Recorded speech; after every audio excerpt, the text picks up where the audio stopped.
আল্লাহ বলেন আমার প্রিয় বান্দা যারা, তারা আমার দেওয়া সমস্ত নিয়ামত, আমি যা দিয়েছি, শরীর, স্বাস্থ্য, জীবন, যৌবন, সুস্থতা, সম্পদ, অর্থবিত্ত, ক্ষমতা, প্রভাব প্রতিপত্তি, স্ত্রী, সন্তান, টাকা পয়সা, ঘর সংসার, সব আমি আল্লাহর পথে ব্যয় করে আমার প্রিয় বান্দা তারা। তবে সমস্ত কিছু, এই কথাটা খেয়াল করেন, সমস্ত কিছু আমার পথে আমার নির্দেশনা মতে ব্যয় করার পরেও যাদের অন্তর সর্বদা আমি আল্লাহর সামনে আখেরাতে মুখোমুখি হবে, আমার কাছে আখেরাতে ফিরবে, এই ভয়ে কাঁপতে থাকে, তারা আমার প্রিয় বান্দা। নামাজও পড়ে, ভয়েও কাঁপে, রোজাও রাখে, ভয়েও কাঁপে, যাকাতও দেয়, ভয়েও কাঁপে, দান সাদাকাও করে, ভয়েও কাঁপে, হজও করে, আবার ভয়েও কাঁপে, আল্লাহর ভয়ে।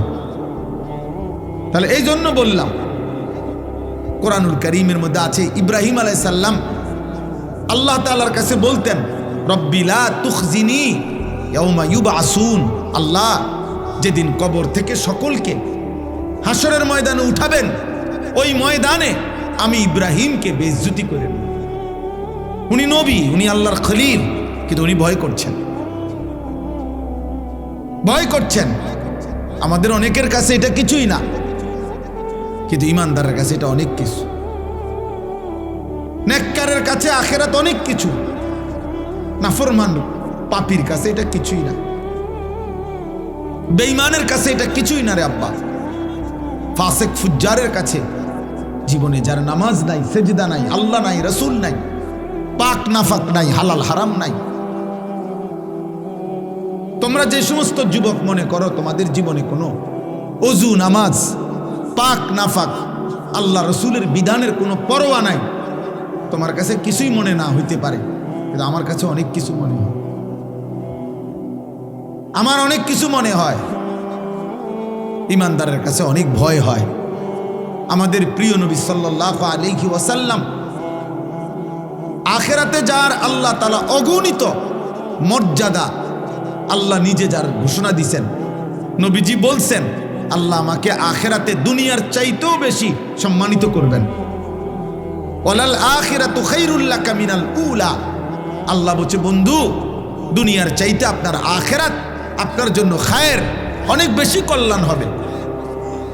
ওয়ালা সাউফা ইউতিকা রাব্বুকা ফাতারদা, আপনাকে আমি আখিরাতে এই পরিমাণ নিয়ামত দেব, পুরস্কার দেব, আপনি সন্তুষ্ট হবেন, আপনি খুশি হয়ে যাবেন।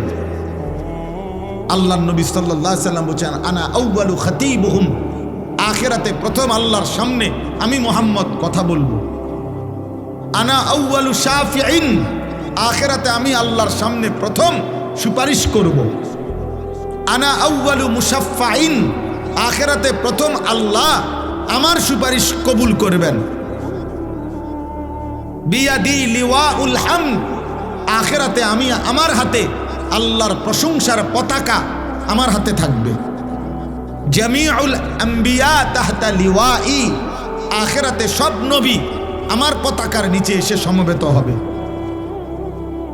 আল্লাহ রাসূল সাল্লাল্লাহু আলাইহি সাল্লাম বলছেন আমাকে আল্লাহ তাআলা হাউজে কাউসার দান করবে, আমাকে আল্লাহ তাআলা সর্বপ্রথম জান্নাতে প্রবেশ করার অধিকার আল্লাহ আমাকেই দেবে।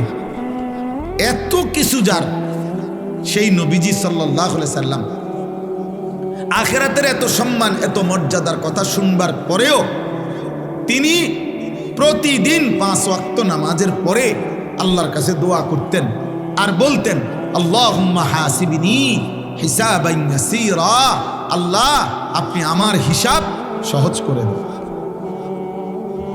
আমার আখিরাতের হিসাব সহজ করে দিয়ে। ওনার আবার হিসাব কি? উনি তো মাসুম, উনি তো নিষ্পাপ, উনি তো বেগুনা, ওনার তো জাররা পরিমাণও কোনো গুনাহ নাই, তবুও তিনি ভয় করছেন, তবুও তিনি ভয় করছেন। এই জন্য প্রিয় ভাই, প্রিয় বাবা, আমি এটা বুঝাইতে চাই, মূল বিষয় হলো প্রতিটা মাহফিলকে আমি খুব কদর করি। এই জন্য যে এটা শুধুমাত্র আমাকে পরিচিত হওয়া, এটা মাকসাদ না। আমি এই দেবীর দ্বারে ইতিপূর্বে বহু এমন মাহফিল করছি, বহু মসজিদেও, যেখানে 20 জন 50 জন মানুষ ছিল। 4 জন মানুষের সামনে আমি ওয়াজ করছি। আমি 10 জন মানুষের সামনে ঘড়ির ঘন্টায় 4 ঘন্টাও বয়ান করছি। তাহলে কাজে এটা কোনো বিষয় না যে ধীরে ধীরে জনপ্রিয়তা বাড়তেছে, অতএব আশা করি এবারে না হোক সামনের বারে ইলেকশন করবো, এইটা না, এই মাকসাদ না। এখানে জনপ্রিয়তা কোনো বিষয়ই না, এখানে পদ পদবী সুখ্যাতি কোনো বিষয় না। আখেরাতে আমরা প্রত্যেকেই একা একা একজন একজন আল্লাহ তাআলার সামনে হিসাবের জন্য দাঁড়াইতে হবে। ওয়াকিফুহুম ইন্নাহুম মাসউলুন, কোরআনুল কারীমের মধ্যে আছে আল্লাহ তাআলা ফেরেশতাদেরকে হাসরের ময়দানে বলবেন, আমার একজন একজন বান্দা আমার সামনে এনে দাঁড় করাও, আমি আল্লাহ আমি নিজেই জিজ্ঞেস করব। আজ আমি জিজ্ঞেস করব, আমার বান্দা বলো, আমার এক এক লোকমা খাবারের হিসাব দাও, আমার এক এক ঢোক পানির হিসাব দাও বান্দা, আমার প্রতিটা নিঃশ্বাসের হিসাব দাও, আমার দেওয়া হায়াতের সেকেন্ড সেকেন্ড বান্দা হিসাব দাও।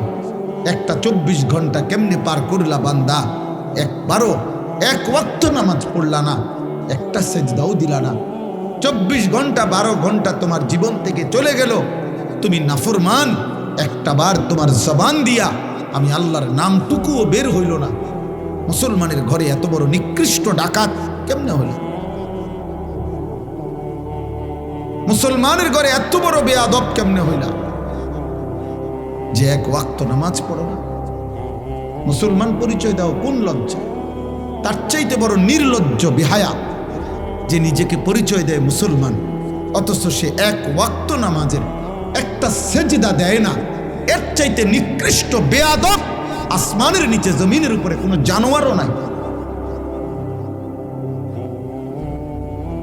কোনো জানোয়ারও নাই বেটা, কোনো জানোয়ার এমন হইতে পারে না, কোনো জানোয়ার না। কারণ জানোয়ারের উপরে নামাজ ফরজ করা হয় না, কোনো কুত্তার উপরে নামাজ ফরজ করা হয় নাই, এই জন্য সে নামাজ পড়ে না। কোনো শূকরের উপরে নামাজ ফরজ করা হয় নাই, এই জন্য সে নামাজ পড়ে না, এই জন্য সে পড়ে না। রে আব্বা, তুমি কুত্তারে জিগাইও যে তুমি কেন নামাজ পড়ো না, সে বলবে আমারে আল্লাহ নামাজ পড়তে বলে নাই, আমার উপরে শরীয়তের বিধান নাই, কিন্তু তোমার উপরে বিধান আছে। তুমি মুসলমানের বাচ্চা, তোমার মা মুসলমান, তোমার বাবা মুসলমান, তুমি বুঝ হওয়ার পর থেকে শুনেছ তুমি মুসলমান। কতবার তোমার মা তোমারে কালেমা পড়াইছে, তোমার বাবা তোমাকে কালেমা পড়াইছে, তোমার মক্তবের হুজুর তোমারে কত শতবার কালেমা পড়াইছে, তোমার চারদিকের মসজিদে প্রতিদিন আজান হয়, তুমি চারিদিকে দেখো কত মানুষ নামাজ পড়ে, তোমার আত্মীয় স্বজন সবাই মুসলমান। এতগুলো ইসলামের পরিবেশ চারদিকে থাকার পরেও যেই গাদ্দার আল্লাহকে সেজদা দেয় না, তার চাইতে বড় গাদ্দার, তার চাইতে বড় অহংকারী বেয়াদব আর কেউ হইতে পারে। এই জন্য আমার সবসময় মনে হয় এই যে 14 বছর 16 বছর 18 বছরের ছেলে যেগুলো, তার বাবা মুসলমান, তার মা মুসলমান, তার দাদা দাদি মুসলমান, তার নানা নানি মুসলমান, তাগো গ্রামের চারদিকের সব লোক মুসলমান, তাগো গ্রামে মসজিদ আছে, ইমাম আছে, মুয়াজ্জিন আছে, মসজিদের মিনারাত থেকে আজান হয়, তাগো ঘরে আল্লাহর কোরআন আছে, তাগো এলাকার কোনো না কোনো বাচ্চা মাদ্রাসায় পড়ে, তাগো দাদা দাদি নামাজ পড়ে। এরকম ইসলামের পরিবেশ, নামাজের পরিবেশ থাকার পরে, চোখে দেখার পরেও যে এক ওয়াক্ত নামাজ পড়ে না, তার মতো নিকৃষ্ট বেয়াদব, এত বড় জানোয়ার কোনো জানোয়ারও হয় না। এ বড় বড় বেশি বেয়াদব। এই জন্য বাপ আপনাদেরকেও বলি, আপনাদের যেই সমস্ত ছেলে এক ওয়াক্ত নামাজ পড়ে না, এ আপনার সন্তান হওয়ার অযোগ্য।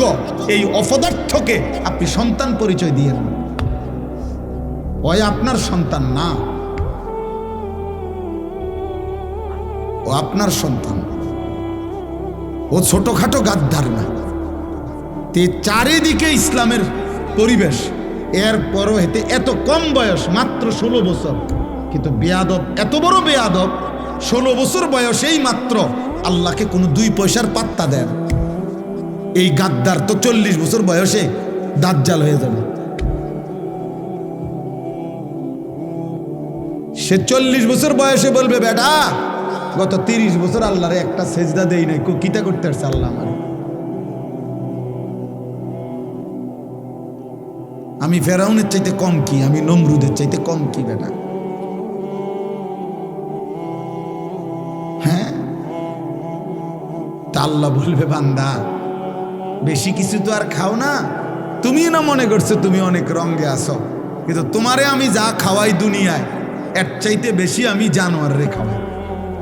আমার বাঘ, আমার সিংহ, আমার গরু ছাগল, আমার কুকুর বিড়াল তোমার চাইতে বেশি খায়।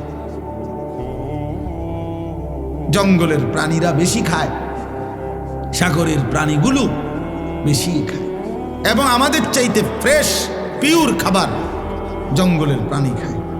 কোনো বাঘের খাবারে কোনো ফরমালিন নাই, কোনো সিংহের খাবারে কোনো ফরমালিন নাই, কোনো ভাল্লুকের খাবারে কোনো ফরমালিন নাই, কোনো ভেজাল নাই, পিওর খাবার, পিওর গোশত খায়। আমাদের সব খাবারের মধ্যেই ঝামেলা, আমাদের সব খাবারের মধ্যে ফরমালিন আছে, আমাদের সব খাবারের মধ্যে ধোঁকা আছে। তাহলে আমরা সামান্য ধোঁকা মিশ্রিত দুনিয়া ভোগ করি, এতটুকুতেই আল্লাহকে এভাবে ভুলে গেলাম।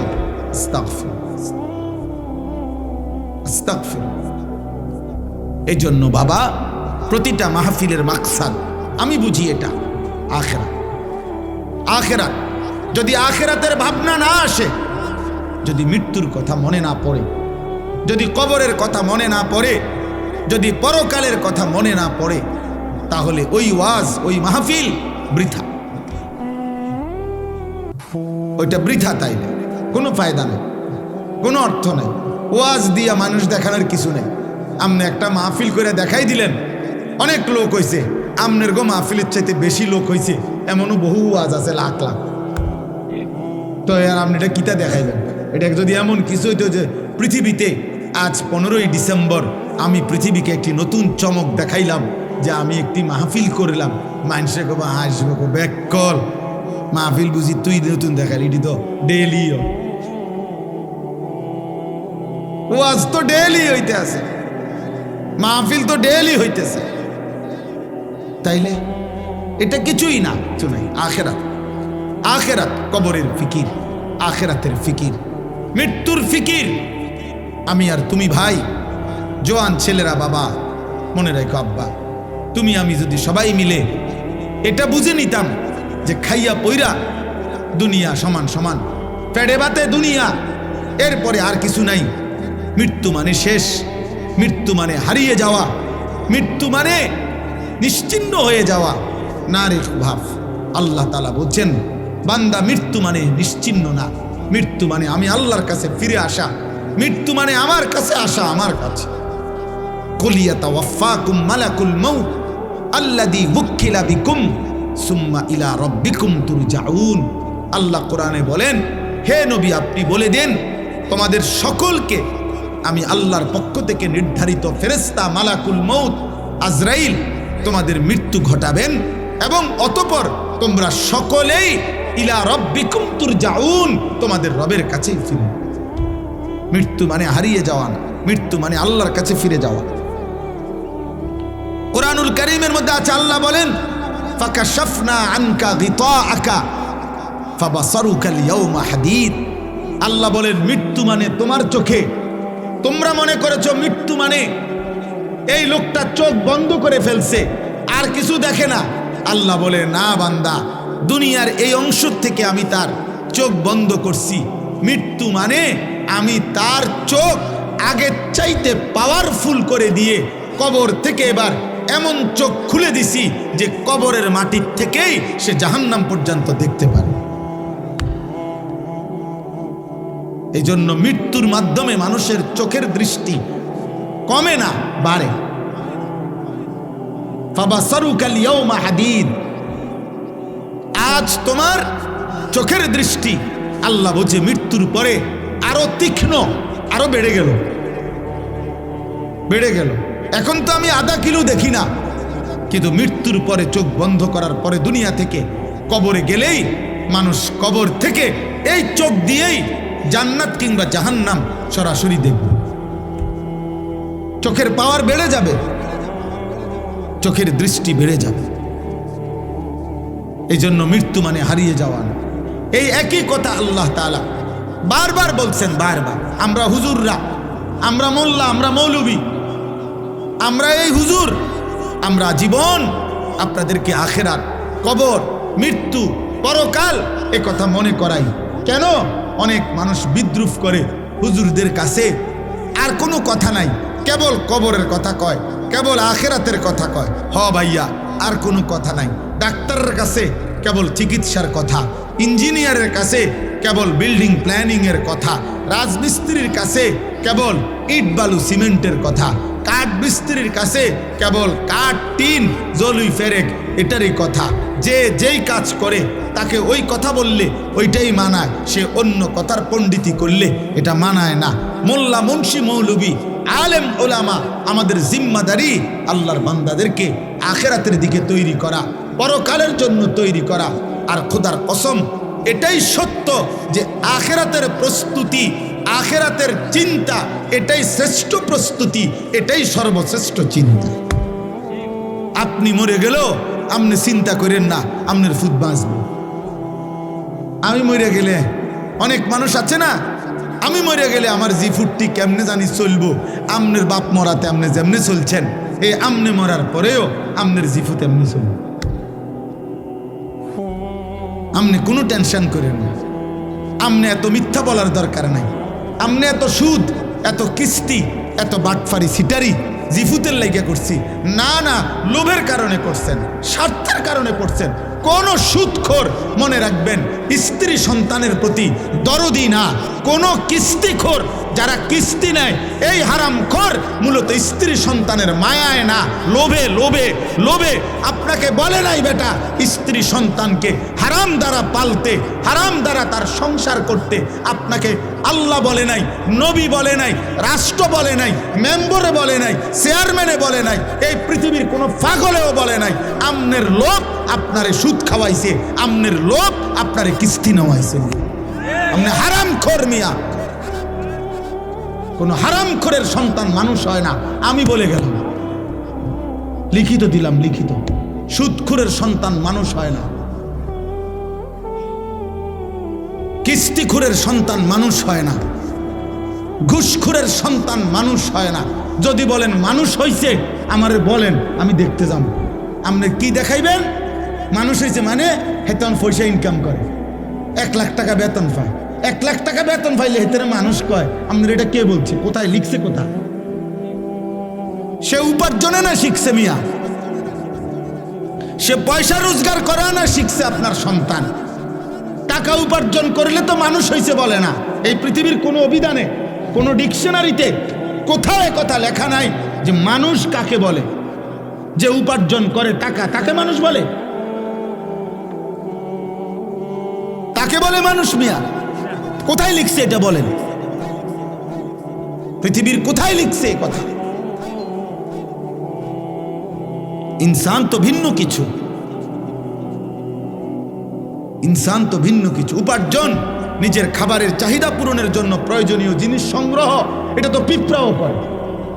একটা পিঁপড়াও তো এই পৃথিবীর সবচেয়ে বেশি শক্তিশালী, এই পৃথিবীর সবচেয়ে শক্তিশালী প্রাণী কি? পিঁপড়া। পিঁপড়াই পৃথিবীর সবচেয়ে শক্তিশালী প্রাণী, যে তার ওজনের চাইতেও ভারী জিনিস বহন করতে পারে। একটা হাতি সমপরিমাণ আরেকটা হাতি কান্দে লইতে পারত না,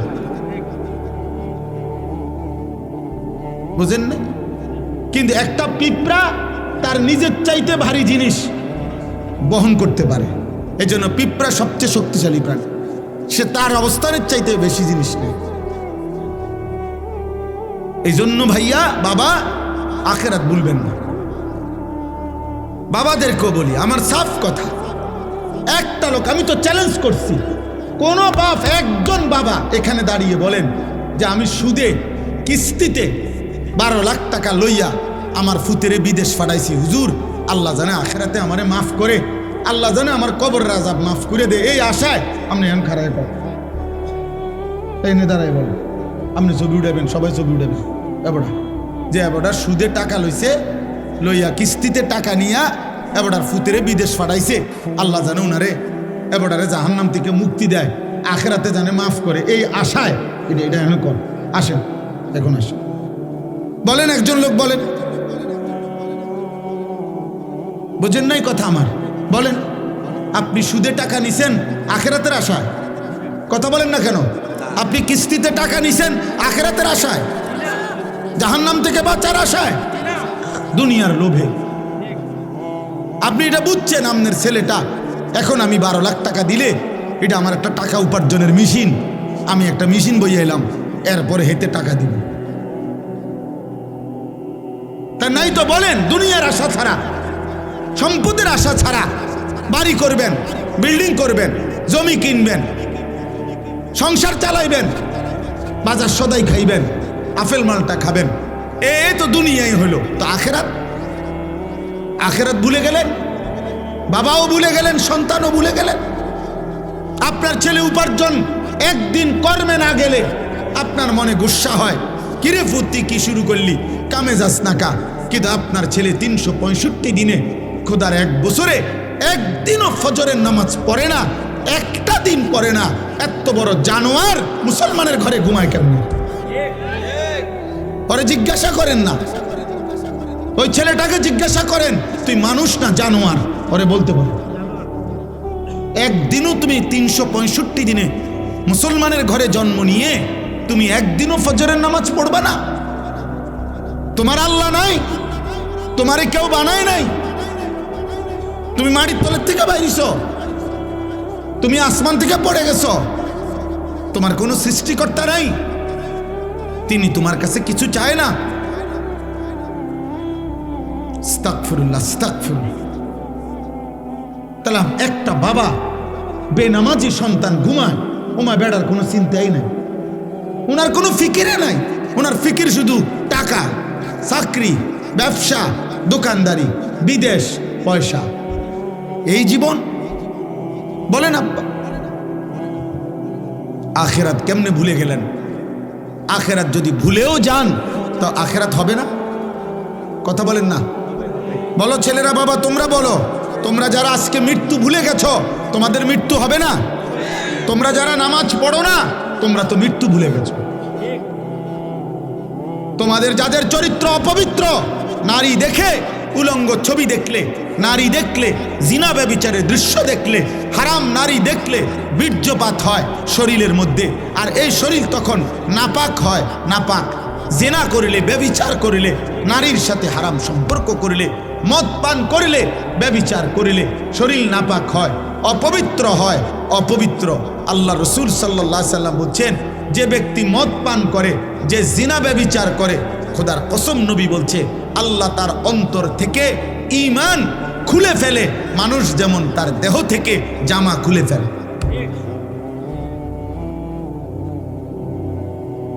মান জানা ওয়া শারিবাল খামরা নাযা আল্লাহু মিনহুল ঈমান কামা ইয়াখলাউল ইনসানু আল কাবিসা মিন রাসিহি।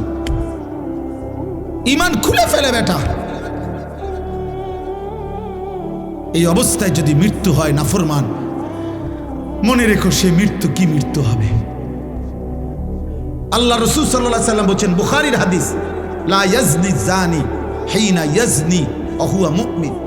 কোন ব্যক্তি যখন জিনা করে, ব্যভিচার করে, কোন মেয়ের সাথে হারাম সম্পর্ক করে, খোদার কসম নবী বলছে সে মুমিন থাকে না।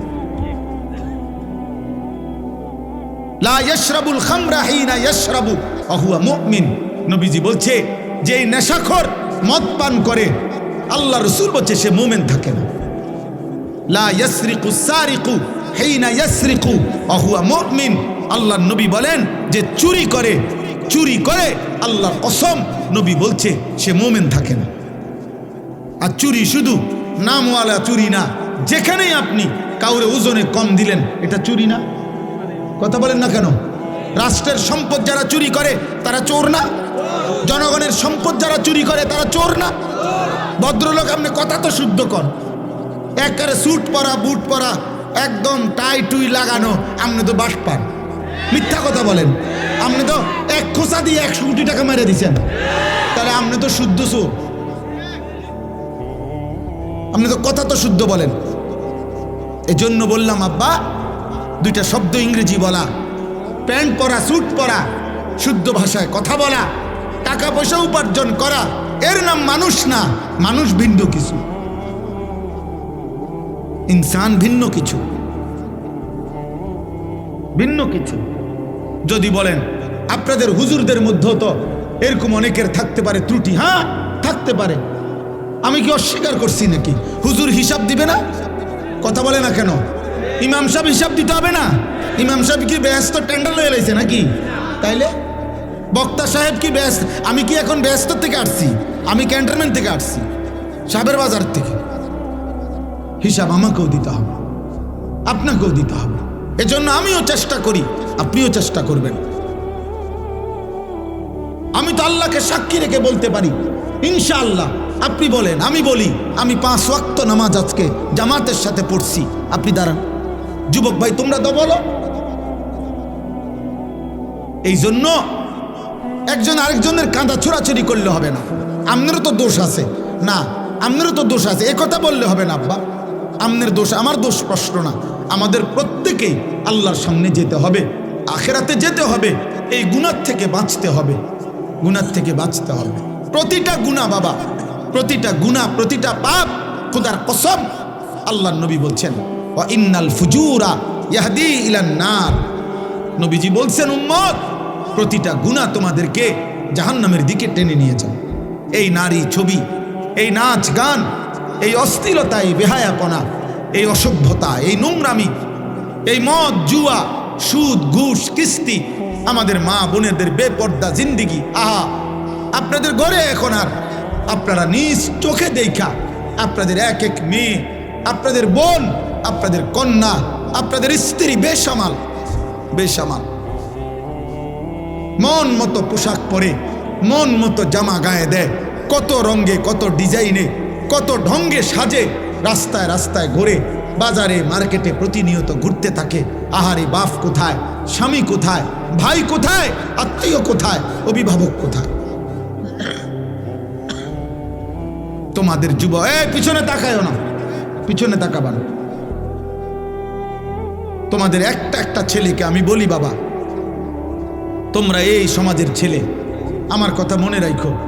তোমরা যেভাবে আজকে নামাজ ছাড়া এই মোবাইলে আসক্ত হয়ে, তোমরা যেভাবে নারী ছবি আসক্ত হয়ে গেছ, তোমাদের আগামী 10 বছর পরে আল্লাহ চাহে তো হায়াত দিলে, আজকে তোমাদের যাদের বয়স 14, 16, 18, 20 বছর, তোমরা প্রত্যেকেই হারাম প্রেম তালাশ করছো, তোমরা প্রত্যেকেই কোনো না কোনো মেয়ের সাথে সম্পর্ক করতে চাচ্ছ, তোমরা নামাজ ছেড়ে দিচ্ছ।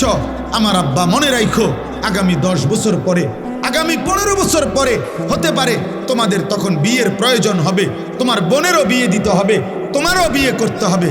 পবিত্র স্বামী তোমার বোনের জন্য একটা নেককার পবিত্র ছেলে কই বাবা, তোমার জন্য একটা চরিত্রবান মেয়ে কই পাইবা? তোমরাই তো তোমাদের সমাজ শেষ করে দিচ্ছ। আমার কথা হাসি দিয়ে উড়াই দিও না, একজনও ভাইবা, একজন। তোমার সমাজ তো তুমি। তোমার যদি কোনোদিন এক ওয়াক্ত নামাজ পড়তে মন না চায়, তো তোমার সমাজের বাকি ছেলেদের কি অবস্থা? তুমি যদি দিবানিশি নারী ছবি দেখো, তোমার যদি সারাক্ষণ মোবাইলে উলঙ্গ ছবি দেখতে মন চায়, তোমার স্ত্রী যে হবে তার চরিত্র কি হবে? রাবেয়া বস্ত্রী। তোমার বোনের যে স্বামী হবে, ওর চরিত্র কি হবে? ও কোত্থেকে আসবে? ও তো আলগা গ্রহ থেকে, মঙ্গল গ্রহ থেকে আসবে না। ও তো এই সমাজেরই বেড়ে ওঠা মানুষ, ও তো এই সমাজের বেড়ে ওঠা মানুষ। আমরা এখন নিজেরা বুঝি, ছোটবেলায় মাদ্রাসায় আমরাও পড়ালেখা করছি বাবা, আর এখন আমরা মাদ্রাসায় পড়াই বাচ্চাদেরকে। খুব কষ্ট হয়, বেশি কষ্ট হয় বাচ্চাদেরকে এখন পড়াইতে। কেন?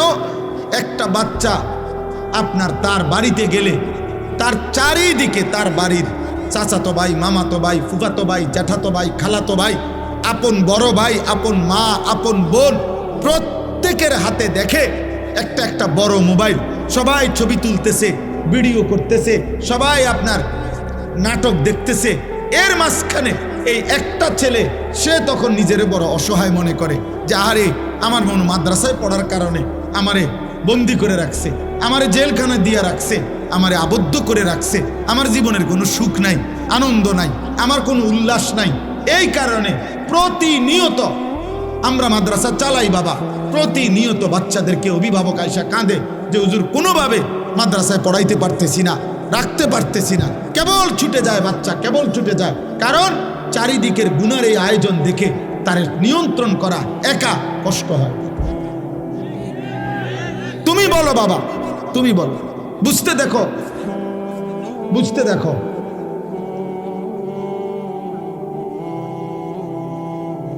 বুঝতে শিখো বাবা,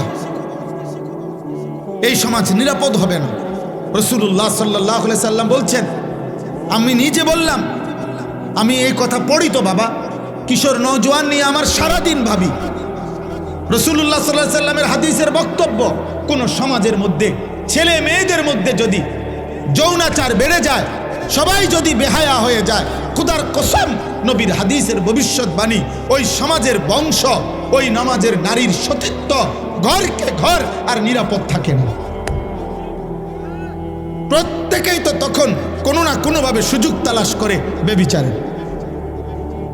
একদিনের পত্রিকা, তোমরা একদিনের খবর, বাংলাদেশের 10টা চ্যানেলের খবর, 10টা পত্রিকার খবর, সবগুলো পৃষ্ঠা উল্টাইয়া দেখো, প্রতিদিন বাংলাদেশে বর্তমানে পরকীয়া, অর্থাৎ স্ত্রী অন্য পুরুষের সাথে, পুরুষ অন্য মহিলার সাথে অপকর্ম করছে। আর এই কারণে প্রতিনিয়ত খুনাখুনি, মারামারি কি পরিমাণ হচ্ছে প্রতিদিন তুমি দেখো, তোমার বিবেক থাকলে তুমি দেখো এই সমাজে পরকীয়া এখন কি অবস্থা। সবাই বেসামাল, সবাই বেসামাল। বিবাহিত নারী যদি চরিত্রহীন হয়, অবিবাহিত মেয়ের কি হবে? বিবাহিত পুরুষ যার স্ত্রী আছে বেটা, ওই যদি চরিত্রহীন হয়ে যায়, তাহলে অবিবাহিত ছেলের হালাত কোথায়? আপনারা কেউ ভাবতেছেন না, আপনারা সবাই মনে করতেছেন, আপনারা সবাই ভাবতেছেন নিজের মতো করে ছেলে পেলে বড় হইতেছে। না রে ভাই, বড় হইতেছে না, ছোট হইতেছে, চরিত্রহীন হইতেছে, লম্পট হইতেছে, চরিত্রহীন হইতেছে। 100টা মুসলিম ছেলে দাঁড় করাইলে বোঝা যায় না, আহা 98 জনের চুল বেঈমানের মতো। 100টা মুসলিম ছেলেকে জিজ্ঞাসা করেন, বাবা আজকের সারা দিনে যতবার পেশাব করছো, অতবার টয়লেট পেপার নিছো কিনা? 100 জন মুসলিম ছেলেকে জিজ্ঞেস করেন, গত 100 দিনের মধ্যে বাবা 5 ওয়াক্ত নামাজ পড়েছো কয়দিন? 100টা মুসলিম ছেলেকে জিজ্ঞেস করেন, গত 24 ঘন্টার মধ্যে মোবাইলে নারী ছবি, উলঙ্গ দৃশ্য দেখেছ রাতে দিনে মিলে কতবার? 100টা যুবক ছেলেকে বলেন, বাবা 24 ঘন্টার ভিতরে তোর কলিজার ভিতরে হারাম নারীর চাহিদা হয়েছে কয়বার, আর আল্লাহর কথা মনে পড়ছে কয়বার? তাহলে জাতি টিকবে কিভাবে? দেশ টিকবে কিভাবে? সমাজ টিকবে কিভাবে? কোনো কিছুতেই আমাদের দেশের কোনো কিছুতেই নিয়ন্ত্রণ নাই। কোন রাস্তা বছরের মাথায় এলোমেলো হয়ে যায়, কোনো জায়গায় কোনো শৃঙ্খলা গুছানো যায় না। সোজা করলেই মনে হয় যেন সিরিয়াল লাইন করাইলে, পিছনের জনরে লাইন সিরিয়াল করিলে সামনের জন বেকা হয়ে যায়। কেন এমন? কেন এমন কেন বাপ? আমরা সবাই নিজের মতো করে বেড়ে উঠতেছি, গুনাহ আমাদের প্রিয় হয়ে গেছে, গুনাহ আমাদের জীবনের সঙ্গী হয়ে গেছে। নারী, ছবি, নাটক, সিনেমা, টেলিভিশন, নর্তকী। আজকে আমরা বেশিরভাগ মানুষ, এই আমার কথা আমি শেষ করতে চাচ্ছি, আজকে আমাদের বেশিরভাগ মানুষ আমরা আমাদের জীবনটাকে 2টা ভাগ করে নিছি। এক ভাগ 8 ঘন্টা 10 ঘন্টা উপার্জন, হয় চাকরি, নয় ব্যবসা, নয় ক্ষেত খামার, একটা কিছু, নয় বিদেশের কোনো ডিউটি। এই 8-10 ঘন্টা কর্ম করে, আর বাকি যতক্ষণ ঘুম না যায় বাকি টাইম বিনোদন, হয় গান, নয় নাটক, নয় সিনেমা, নয় টেলিভিশন, নয় বন্ধুদের সাথে আড্ডা, নয়তো চটপটি খাইতেছে, নয়তো মহিলা বাজারে ঘুরতেছে, বিনোদন। তাহলে একবেলা কর্ম, আরেক বেলা বিনোদন। তো আল্লাহ কই, রসুল কই, আখেরাত কই, কবর কই, পরকালের ভাবনা কই? মা জানে না গত 24 ঘন্টায় তার ছেলেটা কি করছে। বাবা জানে না গত 24 ঘন্টায় তার ছেলেটা কোত্থেকে গেছে, কোথায় কি করছে, বাপের খবর নেই। এভাবে তো মানুষ গড়ে না রে বাবা, এভাবে গড়ে না। আমার আম্মার বয়স 75 বছর, আমার মা অসুস্থ দুর্বল মা আমার, আলহামদুলিল্লাহ আমার সেই মা আজও এই 75 বছর বয়সেও যখনই মার সাথে কথা বলি, মা জিজ্ঞেস করে, ফুত নামাজ পড়ছ? এখনো জিজ্ঞাসা করে, এখনো জিজ্ঞেস করে। আমার পড়ালেখার পুরো জীবন আমার মনে আছে। আমার বাবা, আমার মা, আমার বড় ভাই আমার দিকে পুরাপুরি নজর রাখছে। আমি একবারের চুল 3 বার কাটাইছে, শুধু সামান্য 19-20 হয়েছে। আমার জীবনে কোনোদিন একটা এমব্রয়ডারি পাঞ্জাবি পরতে দেয় নাই। আমার জীবনে কোনোদিন একটা রঙিন টুপি আমি জীবনে কোনোদিন পরি নাই। তাইলে বাপ, জীবনে কেউ ধরে রাখতে হয়, মানুষ বানাইতে হইলে। আর শুধু উপার্জন করবে, টাকা রোজগার করবে, এটার জন্য কেউ ধরে রাখতে হয় না। তার পেরেশানি, কারণ তার টাকা দরকার, যখন সে একটা না একটা কর্ম করে। হালাল হারাম বুঝি না, তার দরকার হলো টাকা। টাকা রোজগার করার জন্য মানুষ, তখন আর এটা সহজ, এটার জন্য এত টেনশন করতে হয় না। আমনে মরে গেলে আমনের ফুতে টাকা রোজগার করবেনি না, অভাব তাকে উপার্জন করাইতে বাধ্য করবে, প্রয়োজন তাকে উপার্জন করাইতে বাধ্য করবে, সে কর্ম করবেই, কারণ তার তো টাকা দরকার। এটা তো সহজ বিষয়, এটার জন্য এত কিছু লাগে না। কিন্তু মানুষ বানাইতে হইলে, চরিত্রবান বানাইতে হইলে, উত্তম আখলাকওয়ালা বানাইতে হইলে, আখিরাতের মুক্তির জন্য বানাইতে হইলে ধরে রাখতে হয়, টেনে ধরতে হয়, দিন শিখাইতে হয়, আখিরাত শিখাইতে হয়, জোর করে নামাজ পড়াইতে হয়। এই জন্য আমরা কিতাবের মধ্যে পড়ছি যে মনের চাহিদা, মানুষের মনের চাহিদা ওই বাচ্চার মতো, যেই বাচ্চা মায়ের বুকে দুধ পান করে। কথাটা খেয়াল করেন, অর্থাৎ বাচ্চা যেটা দুধ পান করে মায়ের, 2 বছর পূর্ণ হইলে মহিলারা যেই কোনো বাচ্চাকে জোর করে দুধ ছাড়ায়। অর্থাৎ এটার জন্য বাচ্চা অনেক কাঁদে, চিৎকার করে, কান্নাকাটি করে, কিন্তু 2 বছর পূর্ণ হইলে মহিলারা বুকের দুধ ছাড়ায়। অর্থাৎ বাচ্চারে আর কোনোভাবে দুধ পান করতে দেয় না।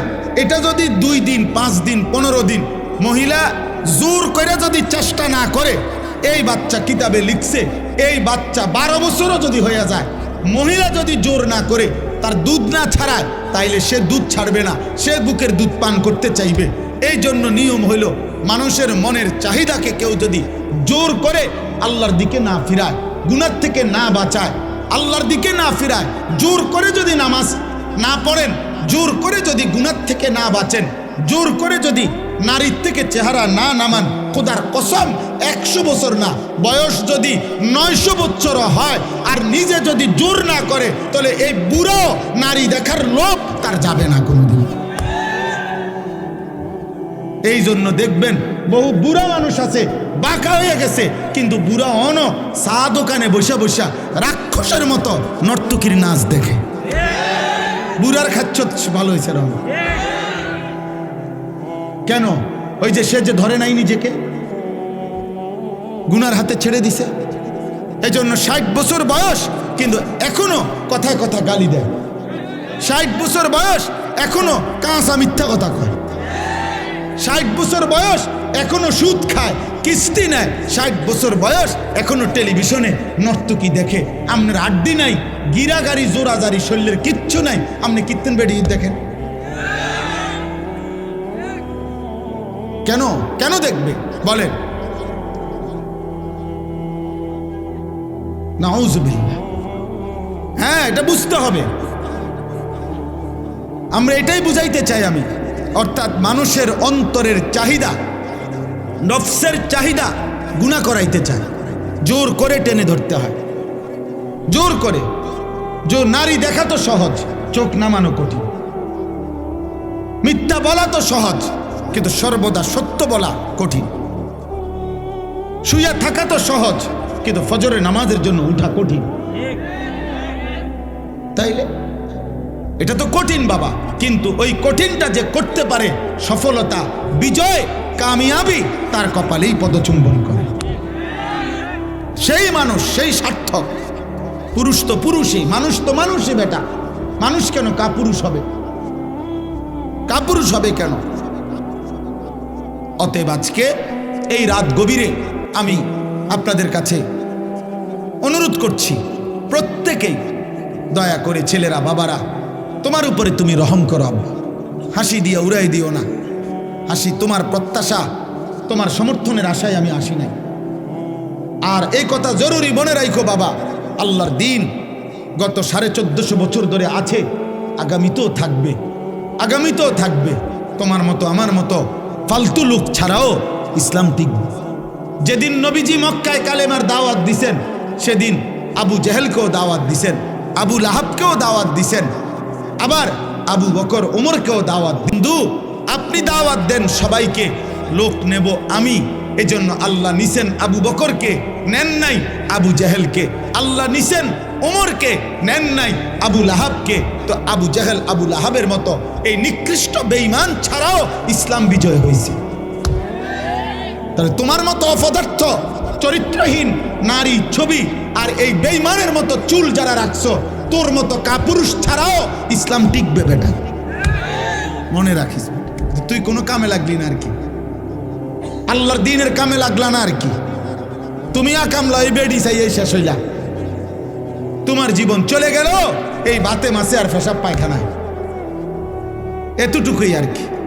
ইসলাম বিজয় হবে, কালেমা বিজয় হবে, ইমানের বিজয় হবে, সারা পৃথিবীময় ইসলামের পতাকা উড়বে, কোনো সন্দেহ নাই। আল্লাহ রসুলের কথা মিথ্যা হয় না।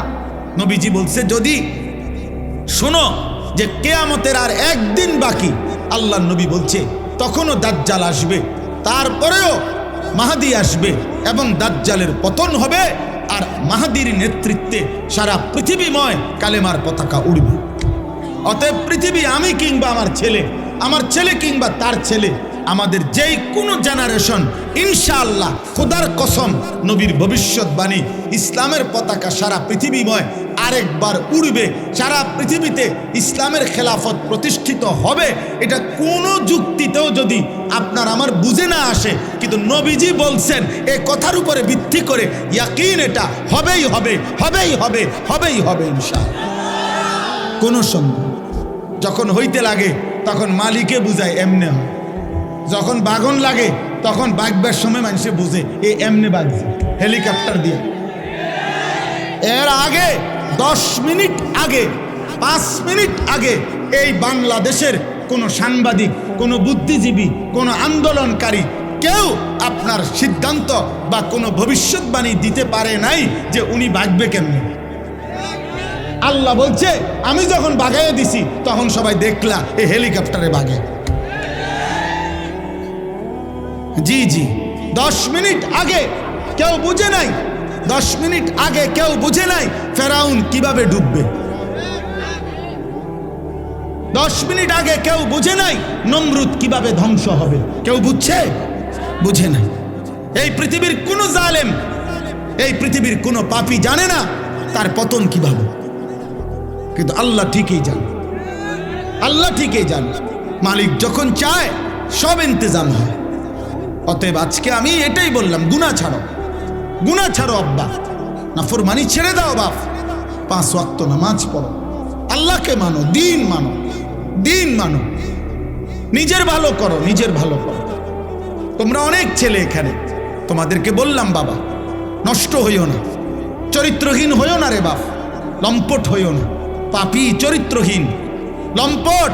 খোদার কসম, তোমার রাত গভীরে না, 7 তবক জমিনের নিচে, আমি আনিস বললাম, মাটির সবচেয়ে নিচেও যদি গিয়া তুমি মোবাইলে নর্তকী দেখো, তারপরও তুমি মনে করছো খুব গোপনে, না, খোদার কসম নবী বলছে, পাপীর একাকিত্বের পাপের চিহ্ন আল্লাহ তাআলা দিনের আলোতে মানুষের চোখে ভাসিয়ে দেয়। মানুষ চেহারা দেখলেই বুঝে, মানুষ চোখ দেখেই বলে দেয় তারে দেখতে মনে হয় ফুট্টাখোর, তারে দেখতে মনে হয় বাবাখোর, তারে দেখতে মনে হয় গাঁজাখোর, তারে দেখতে মনে হয় 6 নম্বর 2 নম্বর। তার চেহারা দেখতেই বোঝা যায় তে অসৎ কোনো জায়গার থেকে আইছে, অথচ সে তোমার সাথে ছিল না, কিন্তু চোখ বলে দিছে। এটা আল্লাহর কুদরত, আল্লাহর কুদরত। মানুষ জুনায়েদ বাগদাদিকে ডাকাইত বলে না, ডাকাইতের জুনায়েদ বাগদাদি বলে না। মানুষ দিনের রাত বলে না, রাতকে দিন বলে না। অতএব আপনি আমি যেমন মানুষের কাছে চিহ্নিত হবেন তেমন,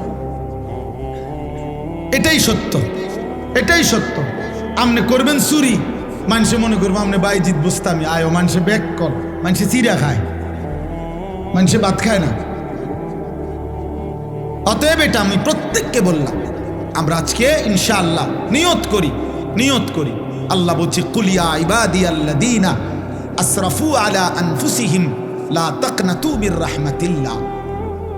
আল্লাহ বলছে বন্ধু আপনি বলে দেন, হে আমার বান্দারা, তোমাদের গুনাহ যত বেশি হোক, পাপ যত বেশি হোক, তোমরা আমার রহমত থেকে নিরাশ হইও না। আমি আল্লাহ ওয়াদা দিলাম যথাযথ পন্থায় আমার কাছে আসলে আমি সমস্ত গুনাহ মাফ করে দেব। ইন্নাহু হুয়াল গফুরুর রাহিম, আমি আল্লাহ ক্ষমাশীল, আমি দয়াবান। যথাযথ পন্থা কি? আল্লাহ বলেন মাফ নিতে হলে সব গুনাহ আমাকে 2টা কাজ করতে হবে। ও আনিবু ইলা রাব্বিকুম, আল্লাহ বলেন 1 নম্বরে তুমি তওবা করো তোমার রবের নিকটে।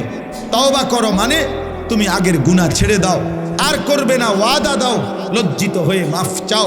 আল্লাহ বলেন এই 3টা জিনিস, গুনাহ ছেড়ে দিবা, আর করবা না, ওয়াদা দিবা, লজ্জিত হয়ে মাফ চাইবা, তাহলে আমি আল্লাহ তোমার এমন তওবা শতভাগ কবুল করে আসমান পর্যন্ত গুনাহ হলেও মাফ করে দেব। ও আসলিমু লাহু, আর 2 নম্বরে এখন থেকেই, যখন থেকে ভুল বুঝতে পেরেছ, এখন থেকেই আমার আনুগত্য শুরু করো, এখন থেকেই নামাজ পড়ো, এখন থেকেই গুনাহ ছাড়ো, এখন থেকেই হালাল পন্থায় চলো, এখন থেকেই আমি আল্লাহর গোলামি শুরু করো। মিন ক্বাবলি আন ইয়াতিয়াকুমুল আযাবু সুম্মা লা তুনসারুন, আল্লাহ তাআলা বলেন যে বান্দা এই 2 কাজ, 1 নম্বরে গুনাহ ছেড়ে দিয়ে তওবা করো, 2 এখন থেকেই আমার আনুগত্য ইসলাম মানা শুরু করো। এই দুটোটাই আল্লাহ বলছে আযাব আসার আগে, অর্থাৎ মৃত্যু আসার আগেই করে ফেলো। সুম্মা লা তুনসারুন, কিন্তু মৃত্যু আসলে তোমাকে আর সাহায্য করা হবে, সাহায্য করা হবে না, সেদিন আর তুমি কিছুই করতে পারবে না, কিছুই করতে পারবে না। ওয়াত্তাবিউ আহসানা মা উনজিলা ইলাইকুম মির রাব্বিকুম, আল্লাহ বলেন আর সর্বশেষ তোমার জীবনটা তুমি আমার কোরআনের অনুসরণ করো। মিন ক্বাবলি আন ইয়াতিয়াকুমুল আযাবু বাগতাতাও ওয়া আনতুম লা তাশউরুন, আমি আল্লাহর পক্ষ থেকে হঠাৎ মৃত্যু আসার আগে আগেই, যা তুমি বুঝতেও পারবে না। আমার ভাই, আমার বন্ধু, আমার কথা শেষ, আমার কথা শেষ। আমি প্রতিটা যুবক, প্রতিটা কিশোর, প্রতিটা বাবা, পর্দার আড়ালের মা বোন, আমিও আপনাদেরকে বলি, না শুনলেও কোনো অসুবিধা নাই। আজ 21 বছর ধরে মালিকের কথা আমরা এইটুকু বলার চেষ্টা করি সব সময়, এই আশায় বলি যে হেদায়েত, পরিবর্তন আল্লাহর হাতে। পৃথিবীর কোনো বক্তার হাতে পরিবর্তন নেই। পরিবর্তন কার হাতে? হেদায়েত কার হাতে? আল্লাহর হাতে।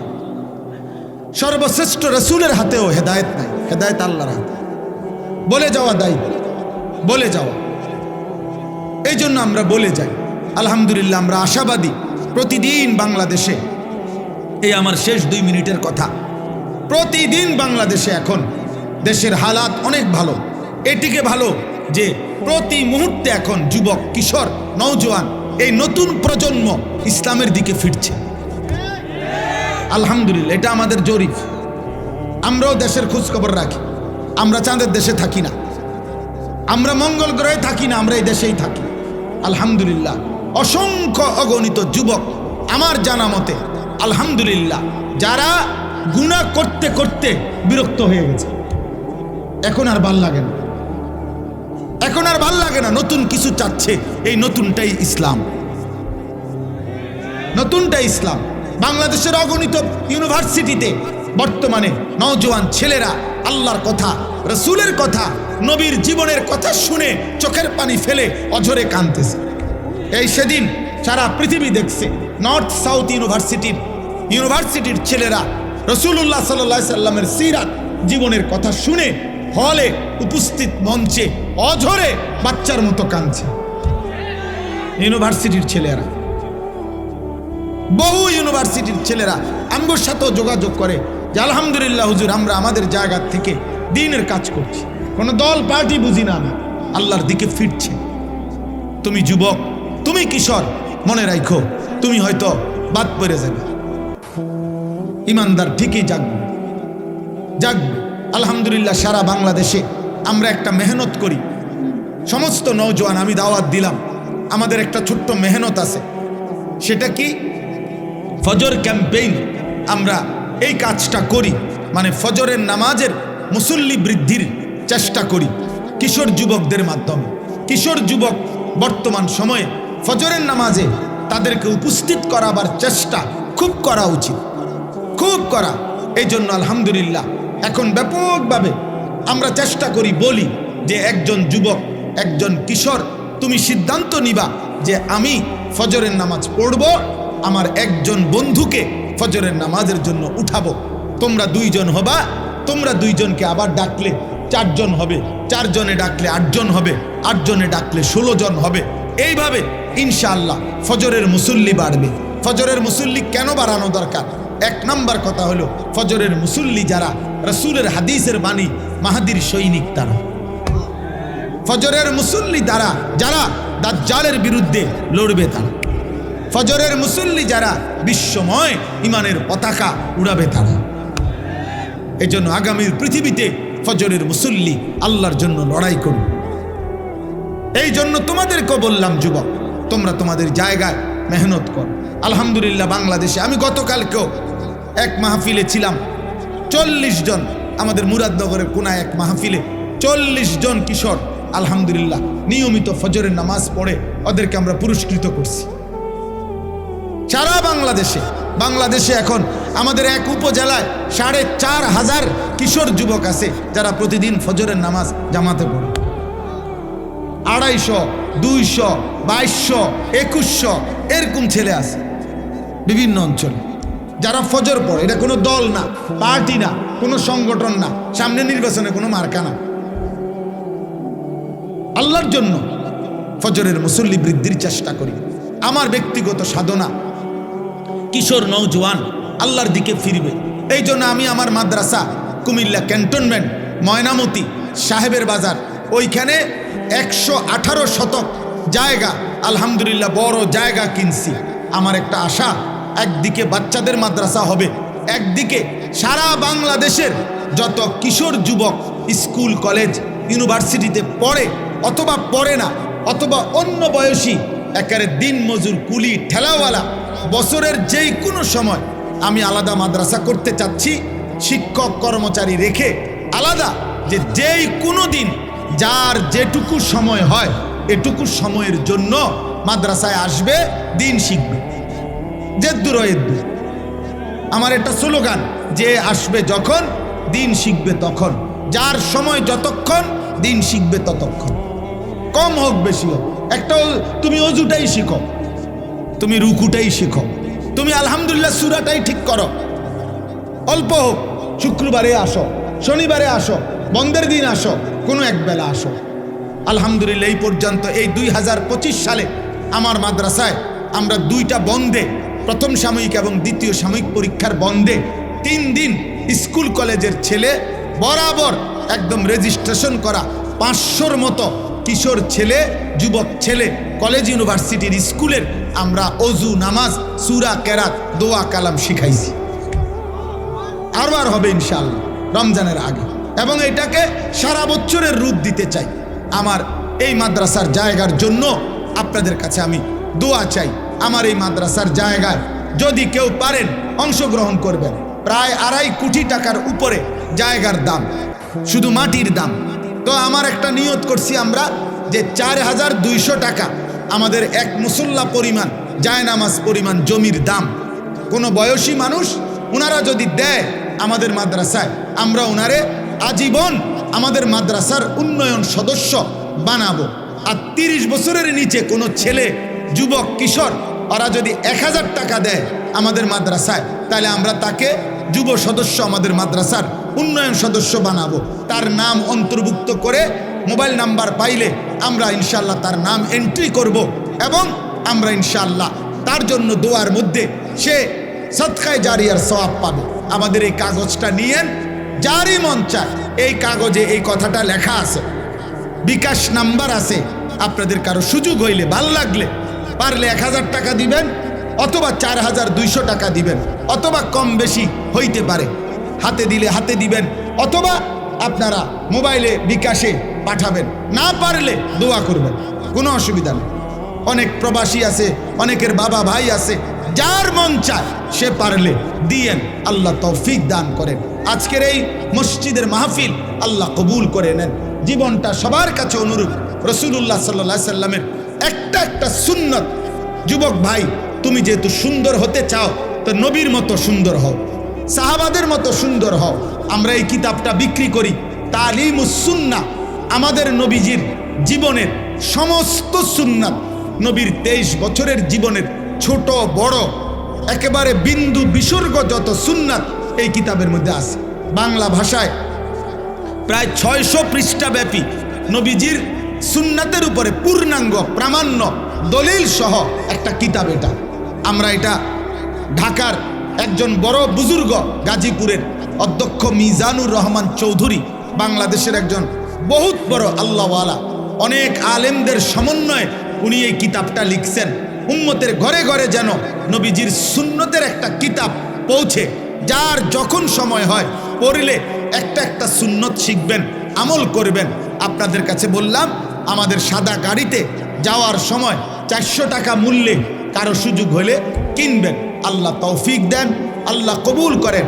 আমার মাদ্রাসায় প্রত্যেক মাসের 2য় শনিবার মাসিক ইসলাহি মাহফিল হয়, সেখানে যুবক ভাই, বয়স্ক বাবা, যারই সুযোগ হয় অংশগ্রহণ করার, শরীক হওয়ার চেষ্টা করবেন। আল্লাহ তৌফিক দান করেন। আল্লাহ তাআলা আমাদেরকে প্রতিটা ভালো কাজে অংশগ্রহণ করার তৌফিক দান করেন। কিশোর ছেলেরা, যুবক ছেলেরা, আবারও বলি, শেষবারের মতো আবার বললাম, তুমি গুনাহ ছেড়ে দাও, পাপ ছেড়ে দাও, নারী দেখো না, ছবি দেখো না, চরিত্রহীন হইও না আব্বা, নষ্ট হইও না। বাপ, আমার শেষ কথা মনে রাখো, কোনো পাপী, কোনো চরিত্রহীনকে পৃথিবীর কেউ মনে রাখে না। আব্বা মনে রাখো, আমার কথা মনে রাখো। মানুষ চরিত্রহীনকে, মানুষ দুষ্টকে, লম্পটকে মানুষ শ্রদ্ধার সাথে স্মরণ করে। পাপীর নাম থাকে না বাপ, নাফরমানের নাম থাকে না। এই জন্য আমি সবসময় বলি, ফেরাউন এই নামে পৃথিবীর কেউ কোনো কুত্তার নামও রাখে না। নমরুদ এই নামে পৃথিবীর কেউ কোনো কুত্তার নামও রাখে না। আবু জেহেল এই নাম পৃথিবীর কেউ কুত্তার নামও রাখে না। আবু লাহাব এই নাম পৃথিবীর কেউ কোনো কুত্তার নামও রাখে না। অথচ ওরাও দুনিয়া ভোগ করছে। ফেরাউন নমরুদ দুনিয়া ভোগ করে নাই তাইলে? কিন্তু বেলাল কালো মানুষ ছিল, নিগ্রু গোলাম, যাকে তার মনিব অবর্ণনীয় জুলুমার নির্যাতন করছে, কিন্তু সেই বেলাল আল্লাহকে রাজি করছে। এক কালো গোলাম, এক হাবশার গোলাম, কিন্তু আল্লাহকে রাজি করেছে। আজ পৃথিবীর লক্ষ কোটি ইমানদারের সন্তানের নাম বেলাল। মুমিনের নাম থাকে বাপ, চরিত্রহীনের নাম থাকে না। আল্লাহ আমাদের সবাইকে ঈমান আমলের তৌফিক দান করেন। আল্লাহ আমাদের সবাইকে নেক জীবন দান করেন। আলহামদুলিল্লাহি রাব্বিল আলামিন। আল্লাহুম্মা আনতাস সালাম ওয়া মিনকাস সালাম। তাবারাকতা ইয়া যাল জালালি ওয়াল ইকরাম। মাওলাই করিম, আপনি মাফ করে দেন। রব্বে করিম, আপনি মাফ করে দেন। মেহেরবান মাওলা, আপনি মাফ করে দেন। আয় আল্লাহ, আজকের এই মাহফিল খানা আপনি কবুল করে নেন। আমাদের পিছনের জিন্দেগির সমস্ত গুনাহ মাফ করে দেন। আগামী জীবন আপনি সুন্দর করে দেন। ঈমান আমল দান করেন, ইজ্জত আফিয়ত দান করেন, তাকওয়া তহারত দান করেন। সেজদাওয়ালা কপাল বানিয়ে দেন, কাঁদনেওয়ালা চোখ বানিয়ে দেন, জিকিরওয়ালা জবান বানিয়ে দেন, মোহাব্বতওয়ালা দিল বানিয়ে দেন, সুন্নতওয়ালা জীবন বানিয়ে দেন। আল্লাহ আমাদের জীবন সুন্দর করে দেন, আমাদের আখিরাত সুন্দর করে দেন। সমস্ত কবরবাসীদেরকে মাফ করে দেন, কিয়ামত পর্যন্ত কবরের আযাব মাফ করে দেন, কবরগুলোকে জান্নাতের টুকরা বানিয়ে দেন। আল্লাহ আপনার নূরে রহমত দ্বারা কবরগুলোকে নূরে নূরে নূরান্বিত করে দেন। আল্লাহ আমার এই কিশোর যুবক ছেলেগুলোকে নামাজি বানিয়ে দেন, নামাজি বানিয়ে দেন, নামাজি বানিয়ে দেন, চরিত্রবান বানিয়ে দেন। এদের চুল চেহারা আখলাক চরিত্র সুন্দর করে দেন। মোবাইলের আসক্তি থেকে বাঁচান, নারীর আসক্তি থেকে বাঁচান, মদ জুয়া জিনা ব্যভিচার গান বাদ্যের হারাম জীবন থেকে আল্লাহ নওজোয়ান মুসলিম যুবককে হেফাজত করেন। আগামীর মাহাদির সৈনিক হওয়ার জন্য ফজরের মুসল্লি হওয়ার তৌফিক দান করেন। আল্লাহ 5 ওয়াক্ত নামাজ পড়ার তৌফিক দেন। আমার বয়স্ক বাবা চাচাদেরকে আরো বেশি নেক আমলের তৌফিক দান করেন। মা বোনদেরকে পর্দা পুশিদা দান করেন। ফাতেমা রাবেয়া বসরিয়ার মতো ঈমান আমল দান করেন। বয়স্ক বাবা সবাইকে কবুল করেন, ছোট্ট মাসুম বাচ্চাদেরকে কবুল করেন। অনেক ওলামায়ে কেরাম আল্লাহ ওনাদেরকেও হায়াতে তয়্যিবা আফিয়া দান করেন। এই মসজিদখানা কবুল করে নেন। মসজিদের জায়গা জমি টাকা পয়সা যে যখন যতটুকু দিয়েছে দিচ্ছে, আল্লাহ সকলকে কবুল আর মনসুর করে নেন। ইমাম, খতিব, মুয়াজ্জিন, কমিটি, মুসল্লি, এলাকাবাসী প্রত্যেককে উত্তম বিনিময় দান করেন। আল্লাহ আমার মহব্বতের অনেক বাবা ভাই এই মাহফিলে অংশগ্রহণ করেছে, আল্লাহ সবাইকে কবুল আর মনসুর করেন। অসুস্থ বিমারি যারা শিফা করে দেন, কামাই রুজিতে হালাল বরকত দান করেন। প্রবাসীদেরকে বিদেশের জমিনে সহি সালামতে নিরাপদে রাখেন। যার যত পেরেশানি আছে আসান করে দেন, অভাব দূর করে দেন। আল্লাহ আমাদের মাদ্রাসা আপনি কবুল করে নেন। মাদ্রাসার জায়গা জমির টাকা পয়সা সার্বিক ব্যবস্থাপনা আপনি হোসনে ইন্তজাম করে দেন। আল্লাহ আমার দেশকে নিরাপদ করে দেন। আল্লাহ আমার দেশকে আপনি নিরাপদ করে দেন। একজন ইনসাফকার, ন্যায়পরায়ণ, আদেল শাসক আমাদেরকে দিয়েন মাওলা। কোন জালেমের হাতে তুলে দিয়েন না রে মাওলা, কোন জালেমের হাতে তুলে দিয়েন না, কোন জালেমের হাতে তুলে দিয়েন না, কোন জালেমের হাতে তুলে দিয়েন না রে মাওলা। ইজ্জত নিয়ে কোরআন বুকে সেজদা দিয়ে বাঁচতে চাই মাওলা। বিবি বাচ্চাদেরকে ঈমান আমলের উপরে রেখে যেতে চাই। আল্লাহ আপনি কবুল করেন, আপনি কবুল করেন। রব্বির হামহুমা কামা রব্বায়ানি সগীরা। রব্বানা হাব লানা মিন আজওয়াজিনা ওয়া যুররিয়াতিনা কুররাতা আ'য়ুন ওয়াজআলনা লিল মুত্তাকিনা ইমামা। সুবহানা রাব্বিকা রব্বিল ইজ্জাতি আম্মা ইয়াসিফুন ওয়া সালামুন আলাল মুরসালিন ওয়ালহামদুলিল্লাহি রাব্বিল আলামিন। যুনুবা জামিআ ইন্নাহু হুয়াল গফুরুর রাহিম।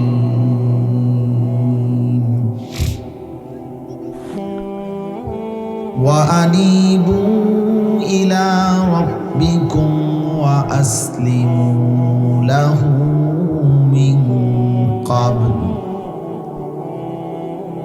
মিন ক্বাবলি আন ইয়াতিয়াকুমুল আযাবু সুম্মা লা তুনসারুন।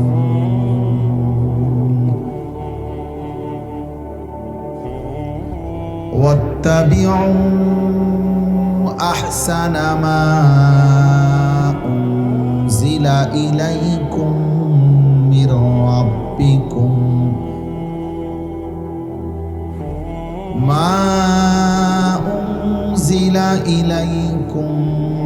মির রাব্বিকুম মিন ক্বাবলি আন ইয়াতিয়াকুমুল আযাব।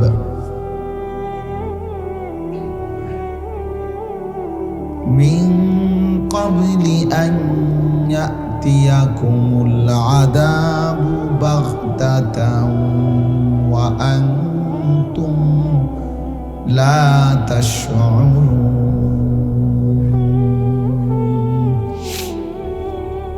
সাদাকাল্লাহু মাওলানা আল-আযীম।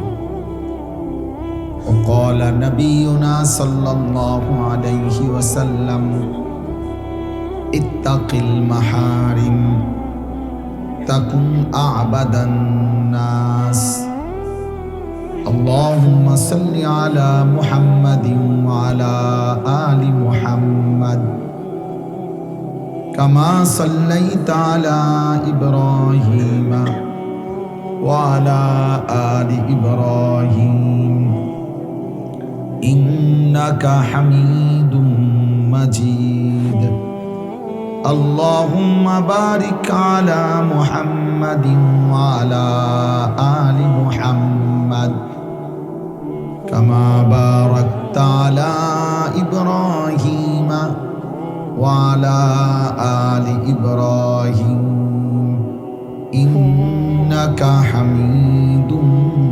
مجيد سبحانك لا علم لنا إلا ما علمتنا إنك أنت العليم الحكيم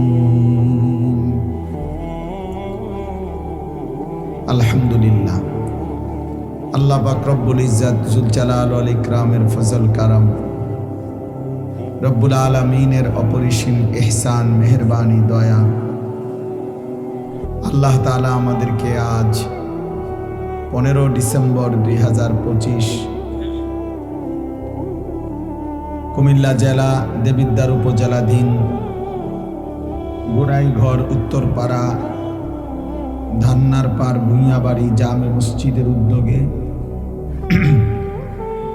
আজকের এই বার্ষিক তাফসীরুল কোরআন মাহফিলে আল্লাহ আমাদেরকে আল্লাহর জন্যই জমা হওয়ার তৌফিক দান করেছেন আলহামদুলিল্লাহ। পবিত্র কোরআনুল কারীমের 24 নম্বর পারা 39 নম্বর সূরা, সূরাটির নাম হচ্ছে সূরায়ে জুমার। এই সূরার 53, 54, 55 এই 3টি আয়াত আমি আপনাদের সামনে তেলাওয়াত করেছি। ইনশাআল্লাহ এই 3টি আয়াতকে সামনে রেখে সামান্য কিছু কথা আমরা আরজ করতে চাই। আল্লাহ তাআলা আমাদেরকে তৌফিক দান করেন। শুরুতে 2টা কথা। 1 নম্বর কথা হলো হাতে মোবাইল ধরে ভিডিও বা রেকর্ড করা যাবে না, এটা আমি স্পষ্ট নিষেধ করলাম। আমার এই কথাটা যার শুনতে মানতে কষ্ট হয় আপনি চলে গেলে ভালো, অথবা আমি চেষ্টা করব আমি উঠাই দিতে। এই জন্য আমি যেন এরপরে আর একজনকেও হাতে মোবাইল ধরা অবস্থায় ভিডিও বা রেকর্ড করতে না দেখি, তাহলে আমি আপনারে ধমক দিয়ে উঠাই দেব। নিজের থেকে চলে গেলে আমার কোনো অসুবিধা নেই। মনে করেন রাগ করে চলে গেলেন যে আপনার মতো হুজুরের ওয়াজ শুনলাম না, আপনার মতো বেডাইত্র আমি বললাম না, বুঝেন নাই? এই জন্য আমার কোনো অসুবিধা নেই। এটা কোনো আমার নির্বাচনী জনসভা না, আমি কোনো ভোট প্রার্থী না। অতএব সকলের সমর্থন জরুরি না, আখেরাত জরুরি। সবার সমর্থন জরুরি না, সবার সমর্থন কেউই কখনো পায় না, এটাই নিয়ম। পৃথিবীর কোনো নবী রাসূলও তার নিজ জনগণ সকলের সমর্থন পায় না। পাইলে তো সবাই কালেমা পড়ত। অতএব এটা কোনো জরুরি কথা আল্লাহ বলেও নাই। আল্লাহ বলছেন তুমি হকের উপরে থাকো, না হক থেকে বাঁচো, আখেরাতের ফিকির করো। এবার তোমার সাথে কেউ থাকলেও অসুবিধা নাই, কেউ না থাকলেও তুমি দ্বীনের উপরে থাকো, এটা জরুরি। হাদিসের মধ্যে আছে হযরত হুযাইফা রাদিয়াল্লাহু তাআলা আনহু, হুযাইফা এই সাহাবীকে নবীজি বলছেন যে তুমি যদি ইসলাম মেনে চলার পথে, দ্বীন মানার ক্ষেত্রে, জীবন চলার পথে যদি কখনো এমন হয় যে তোমার সাথে আর কেউ নাই, রাসূলুল্লাহ সাল্লাল্লাহু আলাইহি সাল্লাম বলছেন প্রয়োজনে একা তোমার মাড়ির দাঁত দিয়ে গাছের গোড়ালি শিকড় কামড়াইয়া ধরবা, তারপরও দিনের উপরে থাকবে। এই যে আপনি তো একবার এনে উঠাইলেন, কয়বার ছবি উঠানো দরকার আপনার বলেন? আপনি এনে উঠাইছেন না প্রথম, তাহলে সারছে তো আর কি। এখন ওটাতে লাগান, স্ট্যান্ডে লাগান, নাহলে আপনি আনেন কোন স্ট্যান্ড, বাঁশ একটা কিনে আনেন ভাই, এটা জরুরি। আমার ডিস্টার্ব হয়, আমার কষ্ট হয়। 100 বার এখনো শুনেন মনোযোগ দিয়ে, বরকত হবে ইনশাআল্লাহ। আল্লাহ আপনার বরকত দান করে। দোয়া করে দিচ্ছি।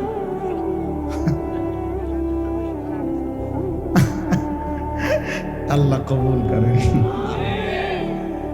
ঠিক আছে, আমার কষ্ট হয়, মানে এটা নাড়াচাড়া করলে আমার দিল জমে না, একাগ্রতা আসে না। এই জন্য আমি এটা একটু কঠোর, মানে আমি আসলে মনোযোগ চাই। মনোযোগ হইলে বরকত হয়, দিল জমে আর কি, দিল জমে। এমনি মনে করেন বক্তা উঠলো নামলো, লোক হইল না হইল, বড় মাহফিল হইল ছোট মাহফিল হইল, এটা আসলে কোনো বিষয় না। মনে করেন আমারে 1 কোটি মানুষ চিনে, তো এতে কি আমার কবর আযাব মাপ?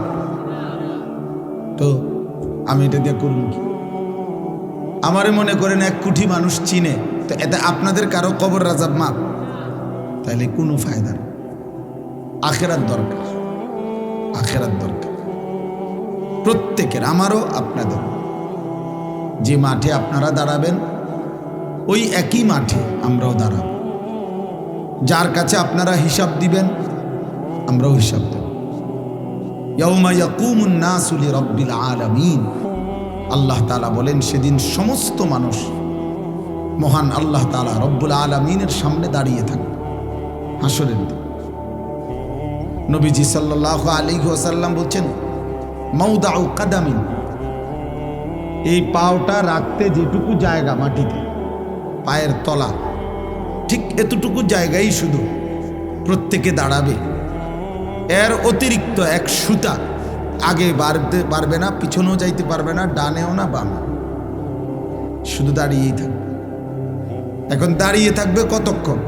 সরেন 2-4 মিনিট, ঠিক না? প্রথম দিন 50,000 বছর। ফি ইয়াউমিন কানা মিকদারুহু 50,000 সানা। কোরআনুল কারীমের আয়াত। আল্লাহ বলছে প্রথম দিন, একদিন, হাসরের ময়দানের একদিন 50,000 বছর। এখন বলেন 50,000 সানা, 50,000 বছর। ভেবে দেখেন 50,000 বছর একদিন। এবার কতদিন চলবে হাসরের মাঠ, সেটা একমাত্র মহান আল্লাহই জানে। তো যদি ধরেন একদিনে দাঁড়ায় থাকতে হয়, তাহলে আপনাকে ন্যূনতম 50,000 বছর দাঁড়ায় থাকতে হবে। আর যেখানে দাঁড়াবেন সেখানে মাথার উপরে সূর্য থাকবে। যেখানে দাঁড়াবেন তখন এই সূর্য যদি মাথার উপরে থাকে, তো পায়ের নিচের জমিনের উত্তপ্ততা, গরম কেমন হবে? আমরা হজ্জের মধ্যে প্রতি বছর, এইবারও আরাফার দিন, মানে যেদিন হজের মূল দিন, আরাফার ময়দানে, সেদিন আল্লাহরই কুদরত। আমি সবসময় মনে হয় যেন আরাফার দিন, মানে যেদিন মূল হজ, সেদিন মনে হয় যেন সূর্যের তীব্রতাটা, প্রখরতাটা বেশি, প্রচণ্ড সূর্যের তাপ। তো আরাফার দিনে হজ্জের মধ্যে একটা সুন্নত আমল হইল, তাঁবুর বাহিরে খোলা জায়গায় খালি আকাশের নিচে দাঁড়িয়ে কিছুক্ষণ দোয়া করা। নবীজি করতেন, করছেন। তো এটা ওলামায়ে কেরাম আমল করে। তো এইবারও আপনার, অর্থাৎ এই 2-3 বার তাঁবুর থেকে বাইরে দুপুরবেলা হজ্জের সময় এই দাঁড়াইয়া 2 মিনিট, তা 5 মিনিট, 5-7 মিনিট দাঁড়াইতে গিয়ে মনে হয় যেন পাওটা পুইরা গেছে, একদম পুরো। একেবারে মনে যেন পাওটা পুড়ে গেছে সোজা করে। আমি যতবারই উমরার সফর থেকে হজ্জের সফর থেকে ফিরি মনে হয় যেন পুরাটা চেহারা রৌদ্রে আলগা একটা পাট পড়ে গেছে কালো। তাইলে এখনকার দুনিয়াতে পৃথিবী থেকে সূর্য কত দূরে, সেই সূর্যের তাপটাই যদি বেশি লাগে, যদি এত তীব্র অবস্থা হয়, তাইলে ভাইয়া মাথার উপরে আসলে পায়ের নিচের জমিনের উত্তপ্ততাটা কেমন? এবং সেখানে যদি এক দাঁড়ানোতে দাঁড়িয়ে থাকতে হয়, কোনো বসার কিংবা আকপিস করার সুযোগ নাই, এবং সেটা যদি হয় ন্যূনতম 50,000 বছর, তাহলে আপনি আমি হালাত কি হবে ভেবে দেখেন। এই জন্য আসলে বাস্তবতা হইল, কেউ যদি মনে করে যে আমি আখেরাত বুঝিয়ে না, তাহলে তো কোনো সমস্যা নাই। যেমন যে কোনো মেহনত করে না, তার কোনো ভুলে নাই, তার কোনো সমালোচনাই নেই, কারণ তার সমালোচনা একটাই, সে মেহনত করে না। কিন্তু যে কাজ করে তার অনেক সমালোচনা। তো যে মনে করে আখেরাত আমি বুঝিয়ে না, তার তো কোনো টেনশনই নেই। কিন্তু যে মনে করে আখেরাত হবে, আল্লাহর সামনে যেতে হবে, আল্লাহর মুখোমুখি হইতে হবে, আল্লাহ তাআলা